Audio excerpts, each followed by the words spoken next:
We'll go ahead and get started. Thank you all for joining us. I'm so excited that we're relaunching the Hot Topic Hotline webinar series with the FRI. Thank you so much for joining us. Thank you especially to our panelists and our distinguished moderator, Chris. Chris is going to kick it off in just a minute, and everyone's going to introduce themselves, and you have access to their bios on our website, fri.missouri.edu, so I won't waste too much time with that. If you have questions as we go along, at the bottom of your screen, there's a Q&A button. It's next to the chat button. If you put your questions in the chat, I'll try to get them into the Q&A module. But if we get them into the Q&A module, that'll be super helpful. So thank you so much again for joining us. Chris, if you want to get us started. Thank you, Sarah. I appreciate that. I want to thank everyone out there for attending this hot topic. Today's hot topic is reliability and resilience, which are two very important concepts, one of which has been around for a while, and the other, I feel like, has really only entered our vernacular in the last 10 to 15 years.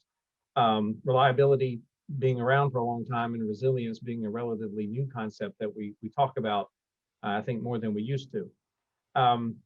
These are two distinct concepts, but there's a lot of overlap.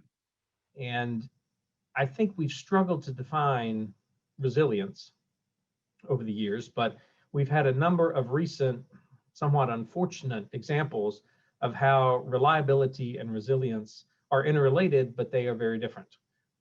Reliability, everything stays on, but then when it goes off, how quickly do you come back? And whether it is a power grid in a region, or whether it is the lights in my office, that's how I am now defining the two and operationalizing how we can distinguish between the two concepts.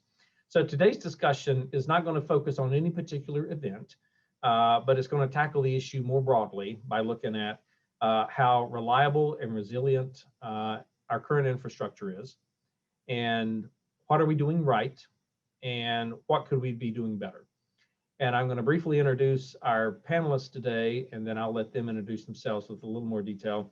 Our first speaker is going to be Mark Bracken. He is the CEO of Mobitex. Our second speaker is John Marszewski. He's the Vice President of Business Development with Smart Cover Systems. And our third speaker is Paul Suski, Vice President of Regulatory Policy and General Counsel at Southwest Power Pool. And then Commissioner Johnson is Vice Chair of the Montana Public Service Commission. And he will round out our panelists and provide some thoughts or reactions to what he hears from a commissioner's perspective. So with those brief introductions, I'm going to turn it over to Mark. And Mark, looking forward to your thoughts.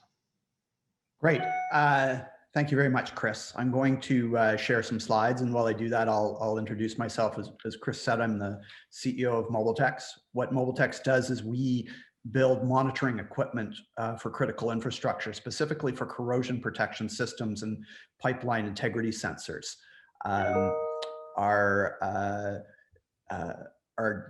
We have about 30,000 connected devices out there. Everybody's heard of IoT, that's the Internet of Things. We call it IIoT, which is the Industrial Internet of Things. And in that opening slide, you can see the array of equipment that we make that's mounted on corrosion protection systems. And just briefly then, what is a corrosion protection system? Make sure I can change my slides. Whether you realize it or not, many different types of infrastructure are protected from corrosion by what we call an impressed current cathodic protection system. And essentially what is happening is the structure, this could be a pipeline, it can be a pier, it can be many different things, is polarized by the induction of an electrical current on it to keep that chemical reaction that forms rust from happening. Despite all the money and all the effort that's made to cathodically protect our infrastructure, it still fails. This is a picture of a fairly catastrophic failure that happened on a natural gas pipeline I believe in Kentucky, and a person was actually killed in this accident, unfortunately.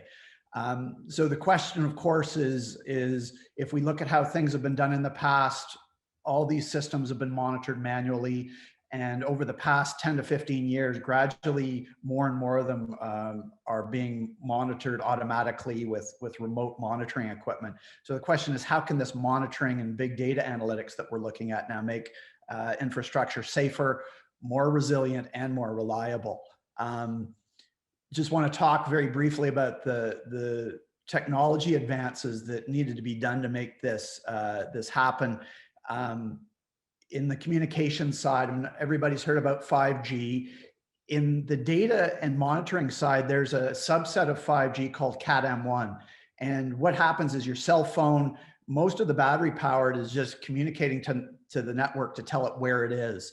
Where we fix equipment in place, we don't need that. So Cat-M1 is a very stripped down cellular technology for lower bandwidth. We're not streaming videos.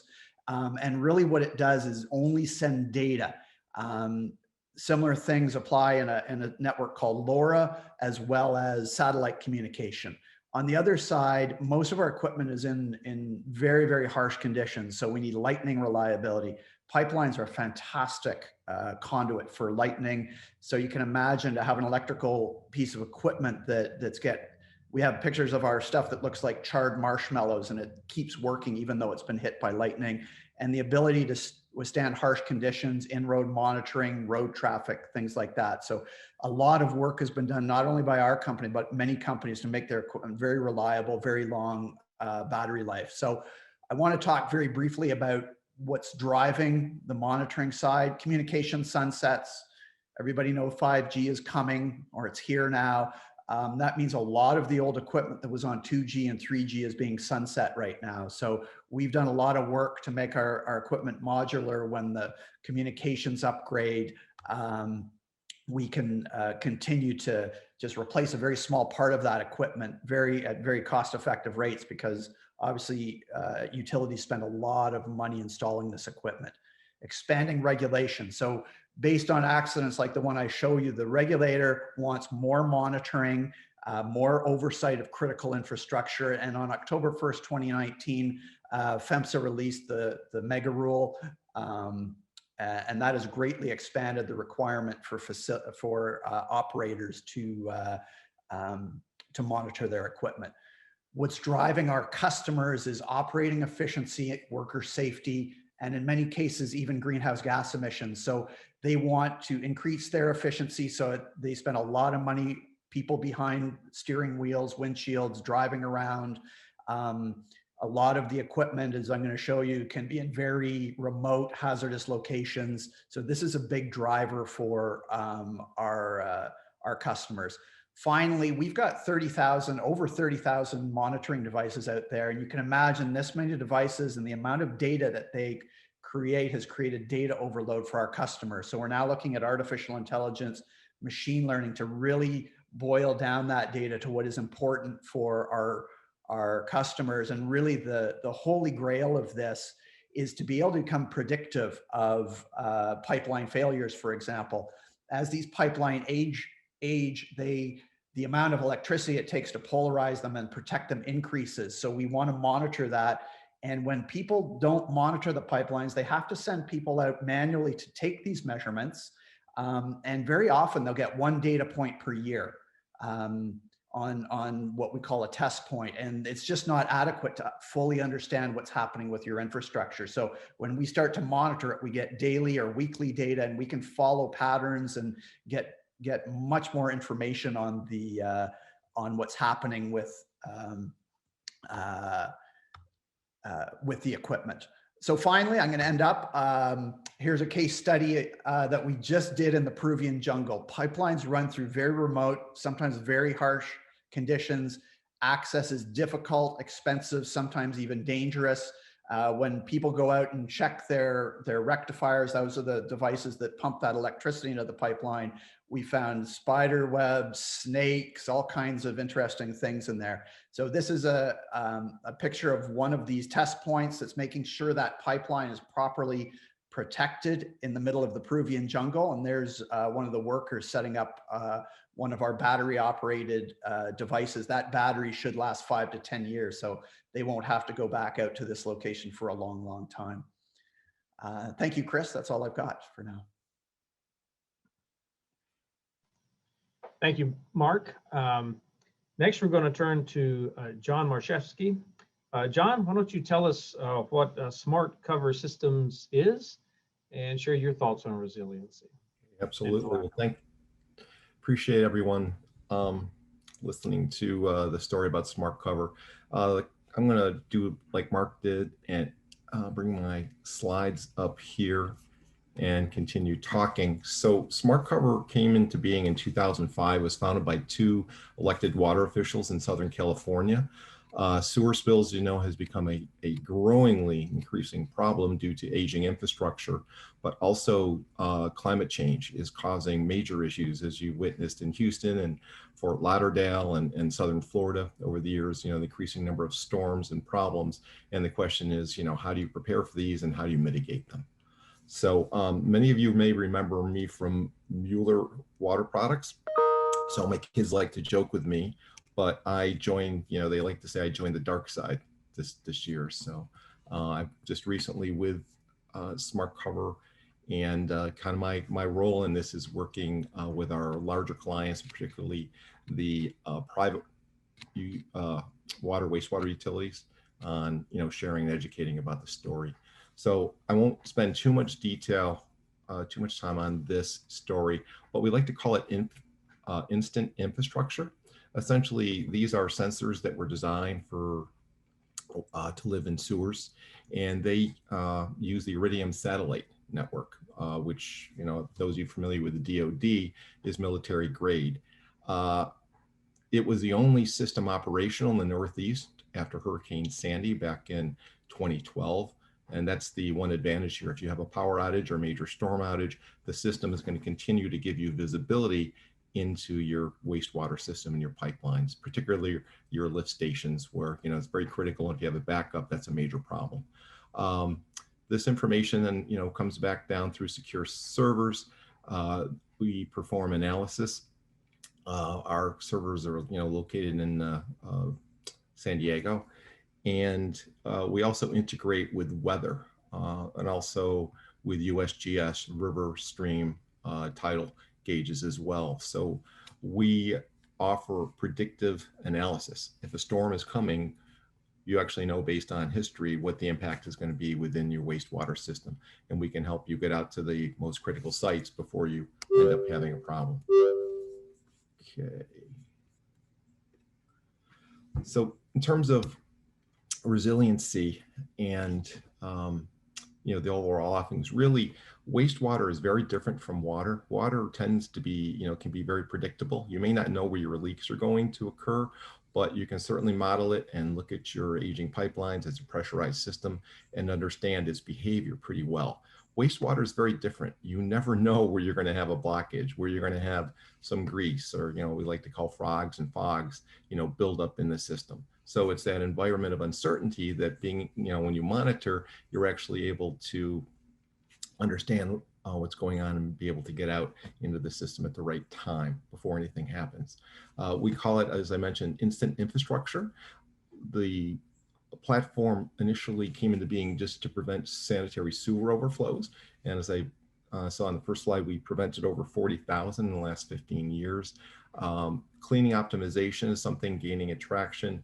And that's all about just cleaning on an as-needed basis. Those of you familiar with cleaning for wastewater, it's a complicated process. You use CCTV, you use a lot of water, and what tends to happen is you tend to erode the pipeline. So it's going to prematurely age.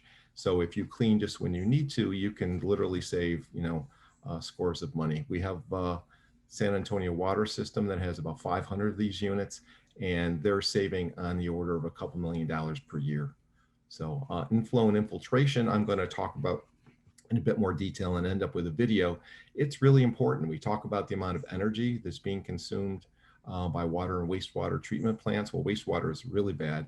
And if you have I&I, that's just adding to the amount of chemicals, the amount of energy, you know, the entire process. And that's something that you want to be able to eliminate.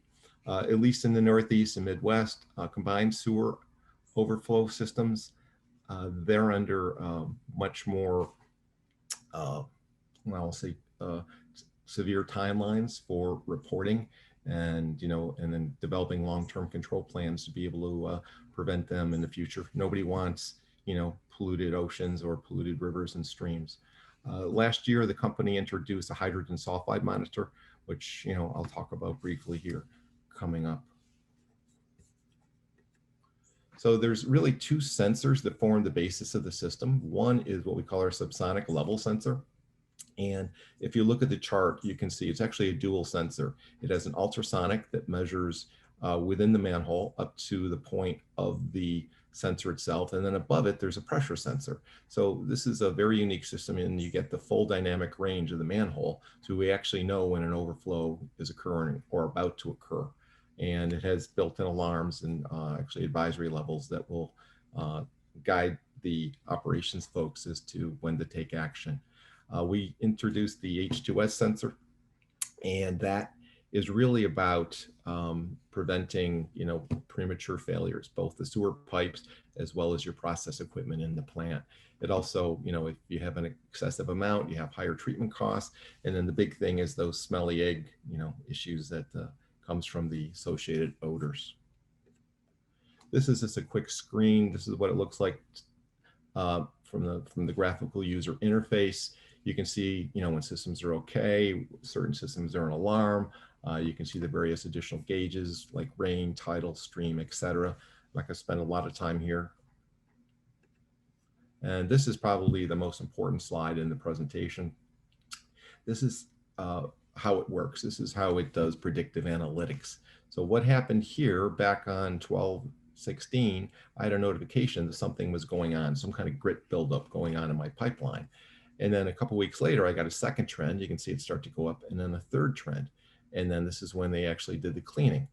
So having this kind of capability, being able to get this notification to, you know, the operators in the treatment system, you know, is going to prevent a spill. I did want to point out a little bit about the power and the use of the satellite and why it's so important. There was a black swan event on New Year's Day a few years ago in the Los Angeles area, and basically it knocked out 7 lift stations. So the fact that they were continuing to monitor enabled the team to then move around their backup generators, which they had 2, and be able to manage. And, you know, in this case, they had no spills, so they were pretty happy. So again, it tells you where to prioritize, where to put your resources, and helps make your, you know, wastewater system much more resilient. The last topic is going to be inflow and infiltration. I'm actually going to flip to a video because it'll give you an idea of how the platform can be used to, again, reduce energy and optimize the efficiency of your system. Give me a second. Here it is. Let's talk about one of your biggest problems, inflow and infiltration, or I&I. When I&I goes undetected, not only can it cause sewer overflows in your community, it escalates costs, eroding pipes, manholes, and joints. Excessive amounts put stress on capacity, and you're left treating higher amounts of sewage water. It's challenging to identify the source until after the damage is done. You're most likely experiencing higher than usual pipe rehabilitation or replacement costs, as well as significantly higher treatment costs. The good news is that there is a solution. It is possible to detect and manage these seemingly random influx points with the power of an intelligent monitoring system by SmartCover. The typical way to address I&I is by sending someone out to manually determine if and where I&I may be occurring. This method is labor-intensive, expensive, and doesn't generate the data you need to pinpoint I&I or extent of the impact to your system. You are left fighting against a problem without the proper insights to back you up. SmartCover combines rain data gathered by smart rain gauges, giving you an accurate underground view of your I&I problem. This data then flows to your... I'm sorry, did this entire presentation, you just heard and didn't see the video? You just saw the slide? Slide, John. Is it, can you see this now, the video, or no? No, we see everybody on the screen now, and your PowerPoint is now off the screen. Okay, let me share my entire screen. Yeah, I had shared the desktop. I apologize. Let's talk about one of your biggest problems, inflow and infiltration, or I&I. When I&I goes undetected, not only can it cause sewer overflows in your community, it escalates costs, eroding pipes, manholes, and joints. Excessive amounts put stress on capacity, and you're left treating higher amounts of sewage water. It's challenging to identify the source until after the damage is done. You're most likely experiencing higher than usual pipe rehabilitation or replacement costs, as well as significantly higher treatment costs. The good news is that there is a solution. It is possible to detect and manage these seemingly random influx points with the power of an intelligent monitoring system by SmartCover. The typical way to address I&I is by sending someone out to manually determine if and where I&I may be occurring. This method is labor-intensive, expensive, and doesn't generate the data you need to pinpoint I&I or extent of the impact to your system. You are left fighting against a problem without the proper insights to back you up. SmartCover combines rain data gathered by smart rain gauges, giving you an accurate underground view of your I&I problem. This data then flows to your online SmartCover dashboard. Crunching the data, the I&I impact tool runs analysis based on single or multiple rain events over a period of time and ranks where the impact is highest or lowest. These insights are combined into an easy-to-read report showing you where your I&I is happening and the most critical sites, helping you prioritize and schedule pipe maintenance, assess outcomes once repairs have been made, and create more accurate CapEx and O&M budgets. The SmartCover approach to fighting I&I gives you the insights you need to take action based on where there's I&I and how much impact it's having on your system. This means you can plan ahead, make the right repairs at the right time, and stay on budget. At SmartCover, we've got it covered. Take the seemingly random and make it orderly. Fight I&I with SmartCover insights today at smartcoversystems.com. Okay. Welcome back to the vlog, and welcome back to another great day here in Papua New Guinea. My name is Ryan. I've been wanting to take you guys out to this place for quite a while now called Iba. Okay, now I'm really back. Thank you. Sorry. Oh, no problem. Thank you, John. Next, let's turn to Paul Suski. Paul, why don't you talk to us about reliability and resilience over in the Southwest Power Pool? Well, thanks, Chris. We'll do. I think it's actually a good transition. We talked about gas pipeline, water pipes, and now we'll move to the electrical infrastructure. What I'm going to talk about is what SPP has accomplished primarily in the last 10 years in building $10 billion in electrical infrastructure and how that has enabled us to help adjust to resilience and reliability challenges with a changing generation mix. And I'll talk about the recent cold weather event where for the first time in 80 years, we had to shed load and how the electric grid helped prevent it from being worse. So if you can't go to the next slide, I'll talk to you a little bit about the about SPP. As this is the famous RTO map. You'll see SPP is located right in the heartland of the United States. Although geographically we're a larger RTO, but load-wise we are larger than some, but not as large as, say, PJM, which has a lot more population to serve. Next slide. So this tells you really what was a driver of about 10 years ago. Most of our states had adopted renewable portfolio standards and goals. And these renewable portfolio standards and goals were driven by a desire by states, and I always like to point out politically, these are red states that wanted to transition to more renewables in our footprint. And I'll point out one thing. You see, although Nebraska, but they do not have a state goal, they are a public power. All their utilities are government owned, and each of the various public power main utilities in Nebraska had a type of goal. So although they didn't have a state mandate or goal, they did have renewable targets in Nebraska. So the question was, how do you help reach these goals? And if you could go to the next slide. So this is a great NREL slide that shows where the best wind potential is in the United States, with purple and the purplish colors indicating where great wind. As you can tell off the coast, there's great wind potential, and also in the plains, where you can see there's great wind potential. Now, an interesting challenge we had in our region is that you can see in the black outlines our footprint.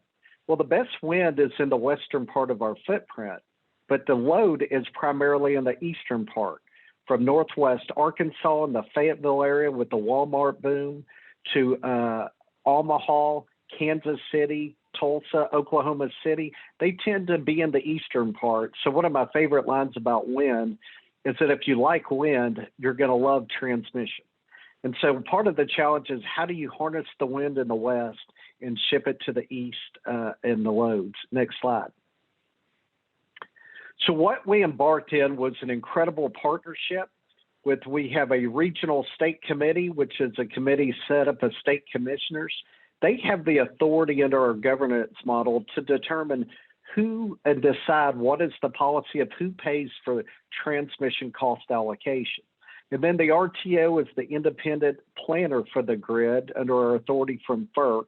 We actually decide which transmission is best to be built. So this shows you the amount of transmission that has been built, constructed, or have an NTC. We call that a notice to construct. That is, it's in the process of being built. Sometimes they can take years. But this is about $10 billion worth of infrastructure. And you can see a big part of it, the red, which is the 345, the high voltage lines, is connecting the north and the south and the east and the west to help harness.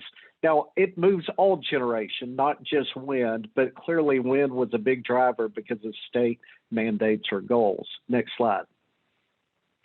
Now, there's a cost to this. This type of investment is not free. So this shows you the amount of capital that went in to the investment in infrastructure. We had a real spike around 2014. That's when we went to our day-ahead energy market, to where instead of individual companies dispatching their generation across the states, the market is dispatched by the RTO here in Little Rock. And then also you can see, to meet these goals, we've seen wind just take off unbelievably. So you can see in 2000s, when we used to track capacity, wind was in the other category. But in 2020, we have over 27,000 megawatts of wind on our system, with more coming. The next slide's pretty telling. Next slide, please. This shows our change in our generation mix. In 2020, we had more wind on the grid than any other generation, as you can see from the green line. Coal, which was the predominant #1 source of fuel in the region, has gone down to where it's now second to wind, while gas has remained stable. So that's an interesting story about wind, but wind also has its challenges. If you can go to the next slide. So we've set incredible records with wind recently.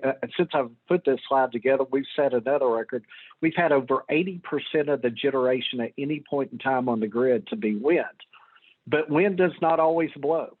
And we've had situations where wind will drop 18,000 megawatts in less than 24 hours. Well, to be able to shift and utilize the grid to replace it with gas and coal and other conventional generation, you got to have a grid that can help move this power to and from. So while it's helped us to integrate a lot of wind because of state mandates or goals, it also has been a challenge.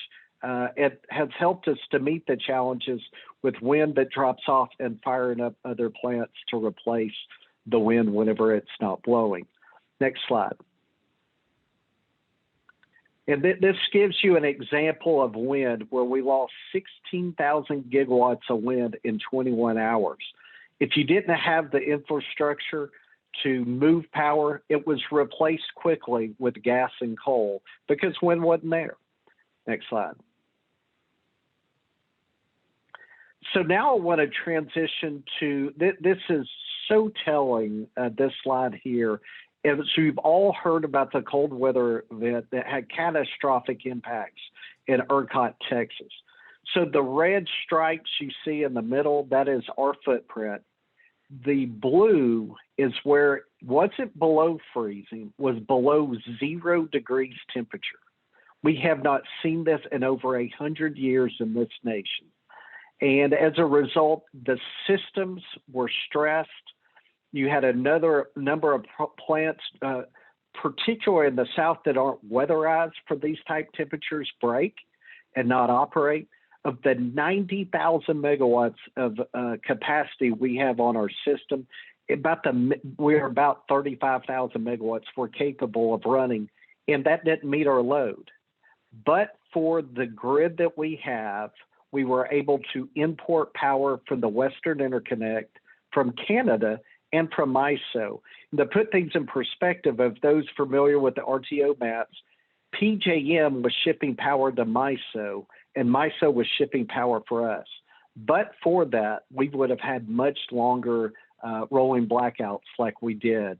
On Monday the 15th, we had 1.5% of our load have a blackout for about an hour.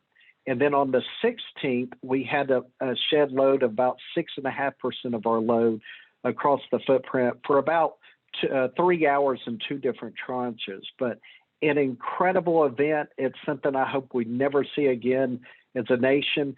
But one thing that it did teach us, it is critical to have the infrastructure so that you can move massive amount of power when parts of the country aren't capable of generating for whatever reason. Whether it was literally gas pipelines freezing up, people could not procure gas, it wasn't available on the gas grid for the gas power plants, and some just financially couldn't, because gas prices went, this just stuns me, went from $2 to $3 a decatherm to $1,200 over a 4-day period. Just unbelievable challenges. So that's an update from SPP and our infrastructure of the electric grid, and I look forward to any questions you may have. Thank you, Paul. So finally, I want to move over to Commissioner Brad Johnson from Montana. So Commissioner Johnson, you've heard the 3 presentations talking about different technologies and challenges associated with reliability and resiliency. What's your reaction as a regulator? What's going through your mind when you hear these concepts?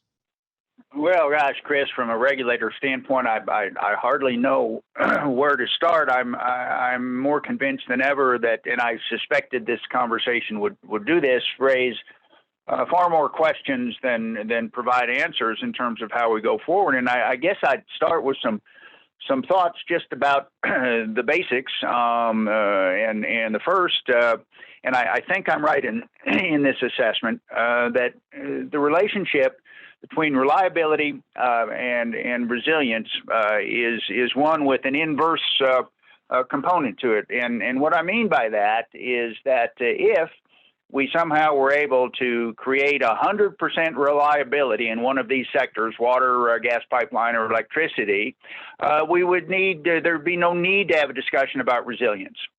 By the same token, if we were even worse than we've been in terms of maintaining our critical infrastructure, the emphasis we need to put on resilience and restoring these utility services would be even greater than it is today. So we're faced as regulators with trying to strike a balance between how we allocate resources to reliability and how we have resources available to restore the system. And I would stress to everyone listening that this should be a reminder to us that a one-size-fits-all top-down approach to these kinds of policy questions rarely works in our world. We look at the situation in Texas earlier this year. At least historically, that was a 100-year event. Those same conditions in Montana would have been a mild winter. So we simply can't apply the same response across the board. The other question that comes up as we talk about changing climate and the like is the historic evaluation of an event like we saw in Texas 100 years. Does that tell us that that's going to be a 100-year event going forward, or is that going to be a 10-year event going forward? We don't know, and if we can't answer that question, it makes it awfully difficult for us to plan. Back in another life, I used to facilitate some programs for Purdue University on strategic planning, and we stressed that there were three really important components to that process. First, accurately and honestly assessing where you're at. Secondly, is clearly defining where you want to end up with the plan, and only then, when you've identified those two components, can you plan the trip that gets you from point A to point B. I think we've done a pretty fair job of assessing the infrastructure as it exists today, and none of us should be very thrilled about the result of that assessment, whether it's water, electric, or gas. Although my sense is we're probably making better headway in the gas sector than we are water and electric. My gosh, I serve on the water committee at NARUC, and when it became clear to me that nationally the water infrastructure is even in worse shape than the electric infrastructure, it was kind of a rude awakening, but I think that's where we're at. So the question becomes, how do we establish the goals with regard to balancing reliability and resilience? Where should that process take place? Should it be all the way down to the commission level, working with their individual utilities? Should we be looking at perhaps the RTOs being kind of a central point, at least in the electric side, to coordinating those efforts? How do you deal with John, a state like Montana that has hundreds of micro water and sewer systems? It's a huge challenge to us. We've got literally hundreds of water utilities that are subject to but not currently regulated, that were developed over a growth pattern here that's very different in recent decades from other parts of the country. So again, a lot more questions than answers. How do we evaluate as we go forward the relative levels of tolerance for increased costs that are going to be shouldered by utility customers versus their tolerance for inconvenience or worse than that when reliability fails? And I certainly would not be a regulator that would suggest we should ask utilities to plan for 100-year events. But can we ask them to plan for 10-year events? And if so, what's that cost going to be? I don't want to see regulators, at least in Montana, get into the business of managing the utilities we regulate. I would much rather see us be a catalyst for careful consideration and evaluation of the potential risks and the potential solutions, and have us be kind of a moderator for that discussion of how we strike that balance between enhanced reliability and enhanced resilience. And so with that, that's a long way of saying I'm not sure what the answers are.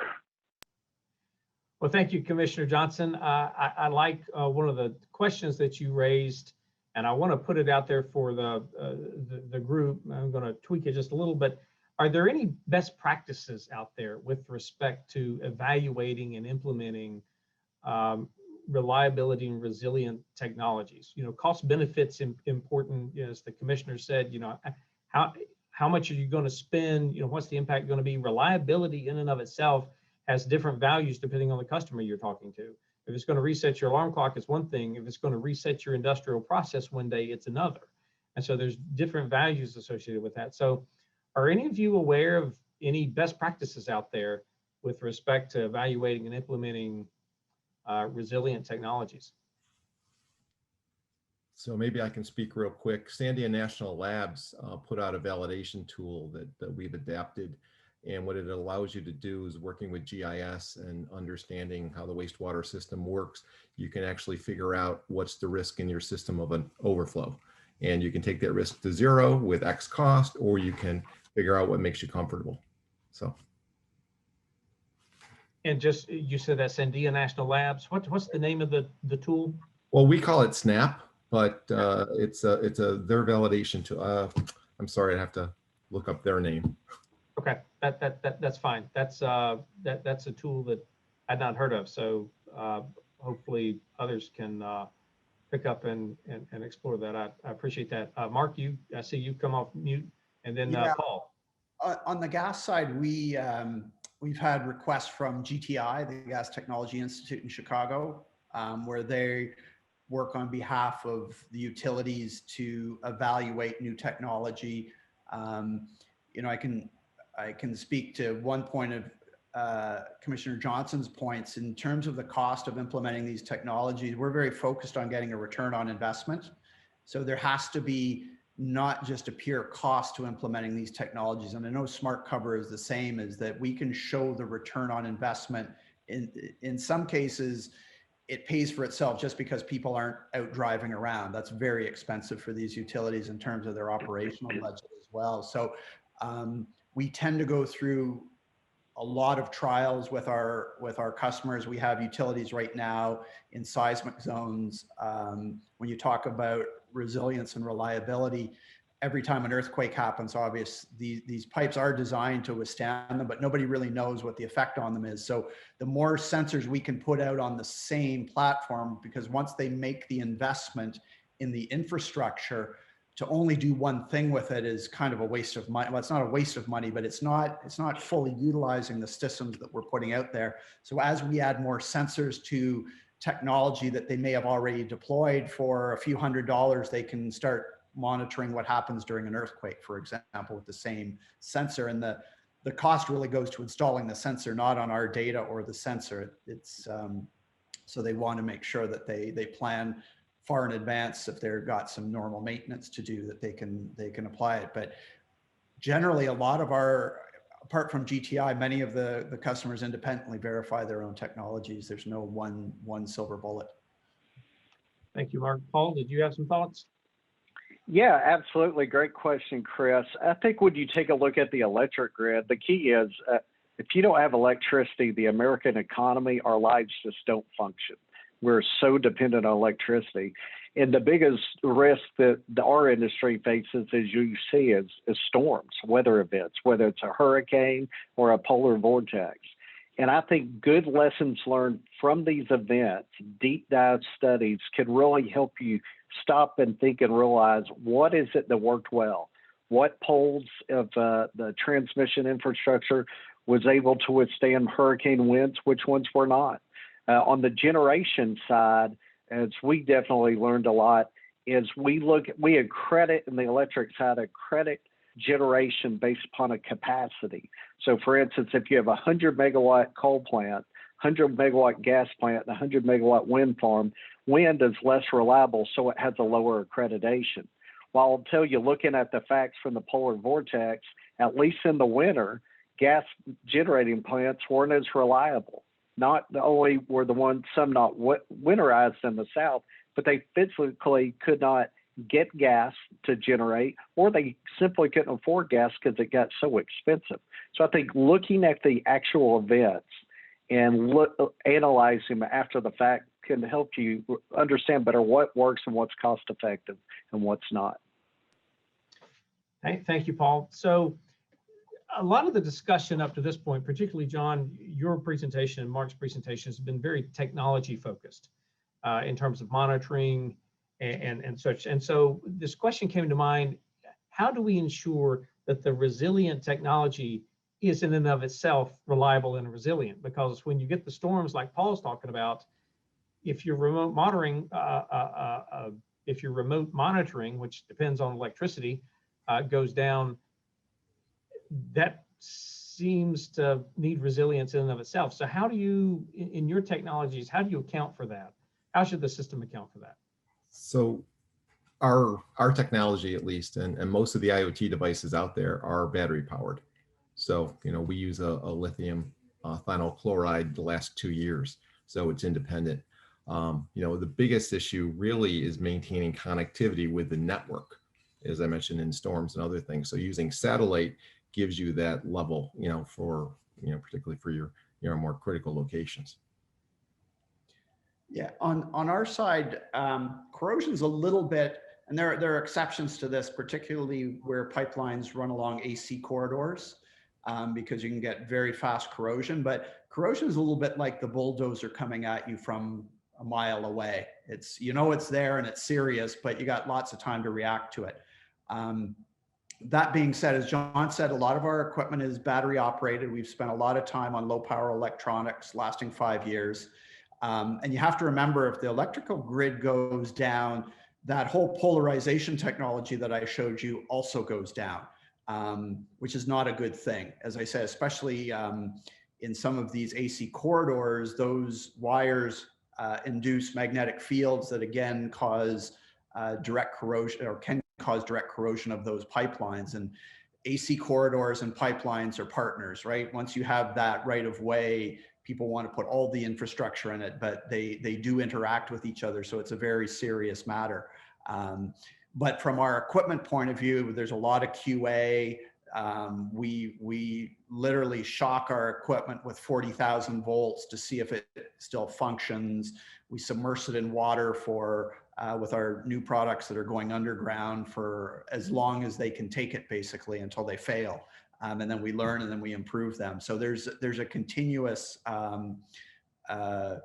process that goes on as well. When the grid goes down, all these devices are we have line power powering them. They have backup batteries and they have non-volatile memory where the data will not be lost as well.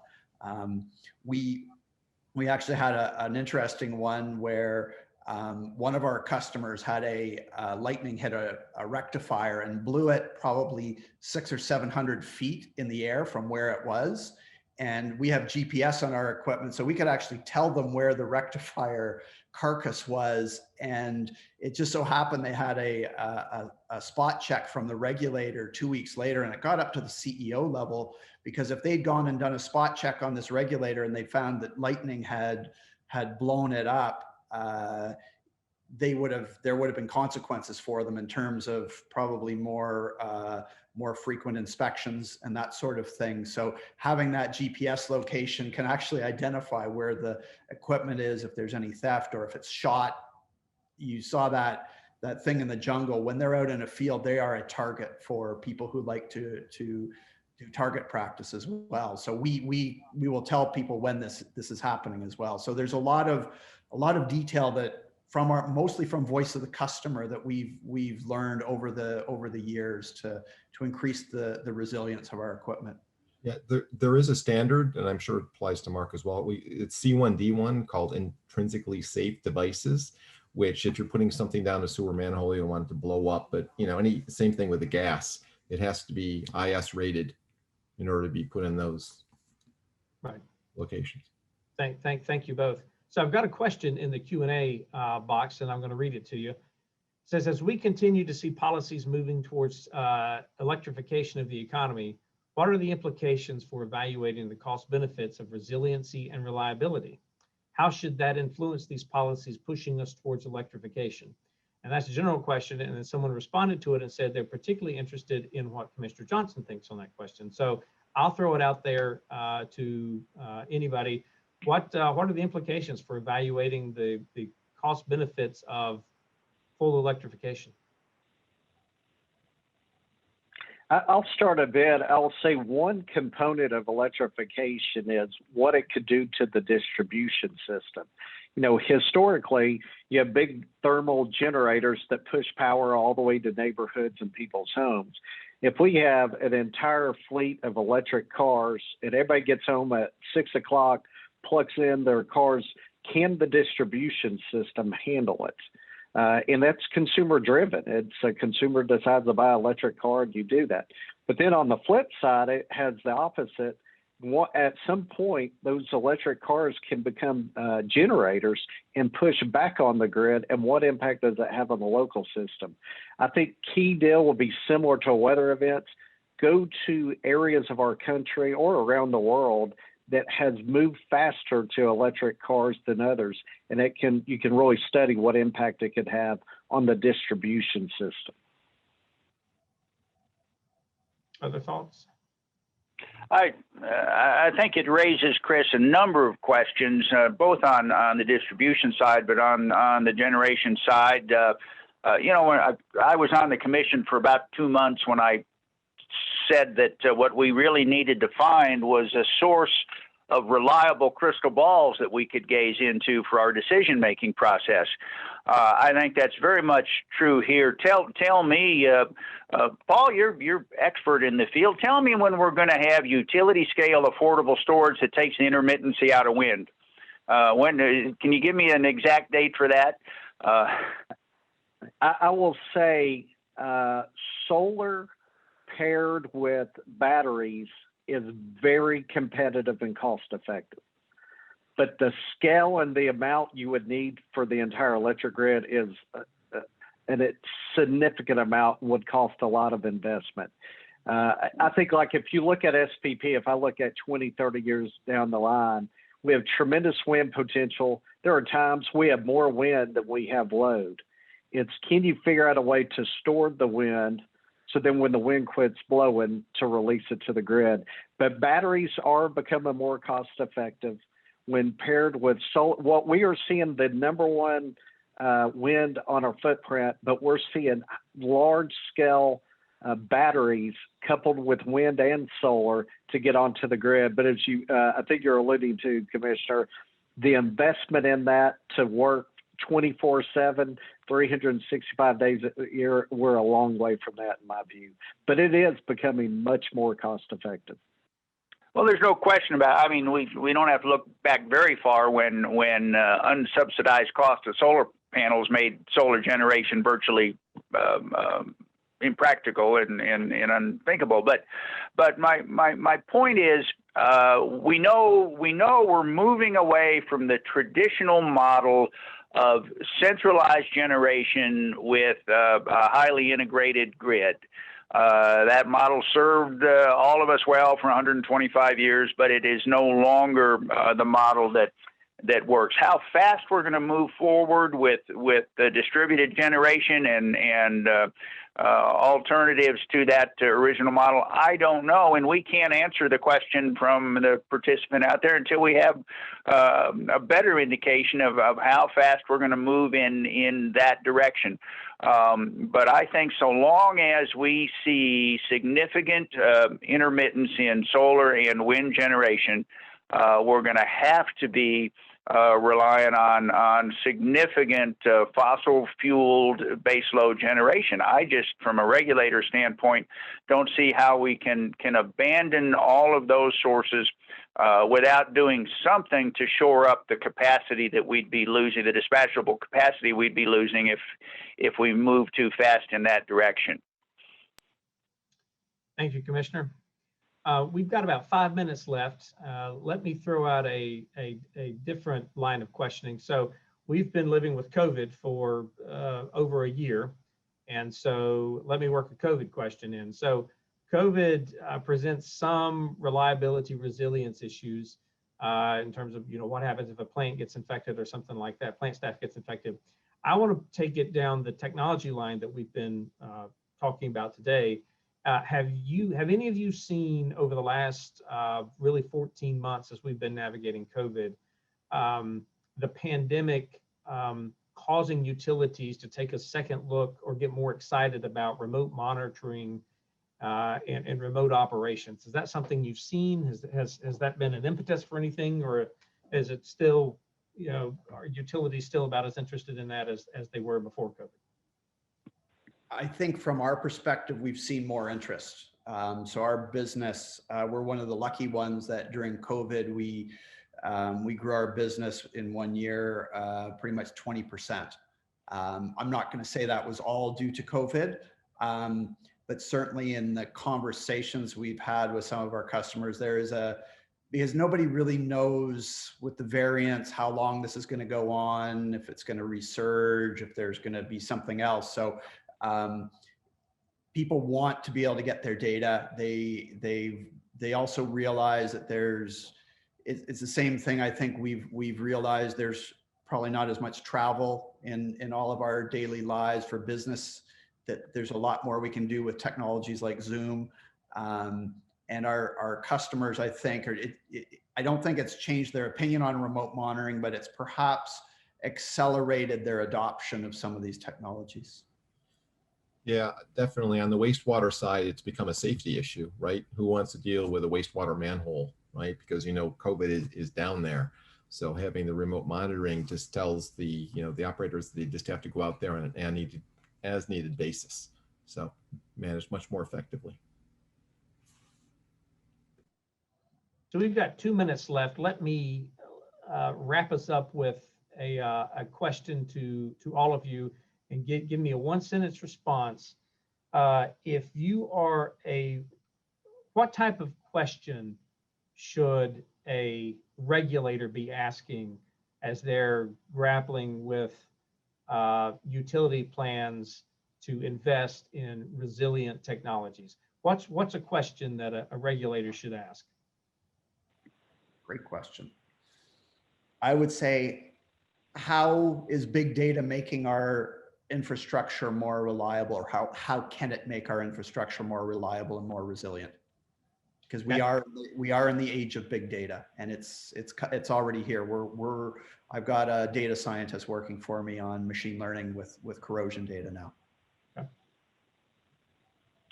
Chris, I would say, how does this long-term investment create flexibility for a changing future? I like it. Thank you. John? I guess I would probably go with the ESG angle and look at the environment, social and governance aspects of what this, new technology might do for the utility. Commissioner Johnson, I'll give you the last word. I appreciate that, Chris. I think from a regulator standpoint, the question is how much enhanced reliability in the infrastructure are the ratepayers willing to pay for, and how does that compare to the potential threat that's addressed by resilience or lack of it compare? They've got to make that decision. Well, thank you all. This has been enjoyable and informative. I appreciate everyone's thought and input. Enjoyed moderating this panel. And Sarah, I'll kick it back over to you.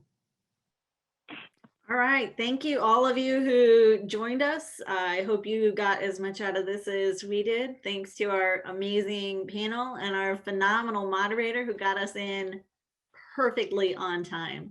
You guys did a great job. And if you could hear us all, I'm sure we're all applauding. Again, if you want more information about these panelists or our organization, fri.missouri.edu is our website. And have a lovely afternoon. Thanks, guys. Thanks all.